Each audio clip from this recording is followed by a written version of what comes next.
Alors Valérie est au marché Bail dans l'ambiance de l'esprit des fêtes et on va parler d'une artiste là vraiment qui connaît beaucoup de succès. C'est une belle histoire que vous allez nous raconter.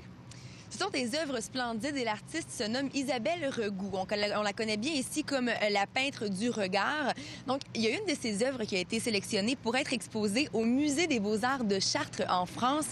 Tout ça, c'est dans son domaine de spécialisation et un domaine qu'on connaît très peu. Donc, elle m'a reçue aujourd'hui chez elle pour qu'on puisse en discuter. Seule artiste peintre spécialisée dans la peinture sous verre au Canada, Isabelle Regout a été invitée à Chartres par la conservatrice du musée. Elle a vu mon travail qui était distinctif, qui était différent, et c'est comme ça qu'elle m'a invitée pour présenter mon travail avec d'autres artistes professionnels qui œuvrent dans la même discipline. La peinture sous verre est une technique répandue en Europe, surtout en Allemagne et en Belgique. C'est ce que le Musée des beaux-arts de Chartres veut illustrer. On va faire une rétrospective en peinture sous verre de l'Antiquité jusqu'à la peinture contemporaine d'aujourd'hui, parce que les artistes d'aujourd'hui ont des choses extraordinaires à dire.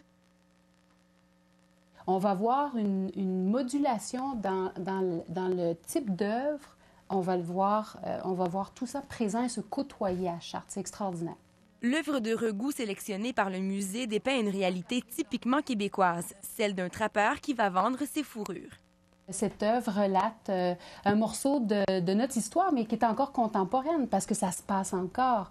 Mais évidemment, en Europe, ils ne voient pas ça. Donc, ça a été un clin d'œil qui voulait souligner, montrer au public chartrain.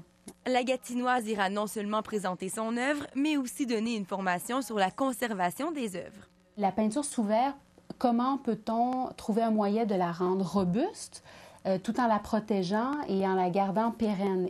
Cette méthode, c'est le scellage. L'exposition aura lieu du 3 décembre au 27 février. Là, une autre preuve qu'on a beaucoup de talent chez nous.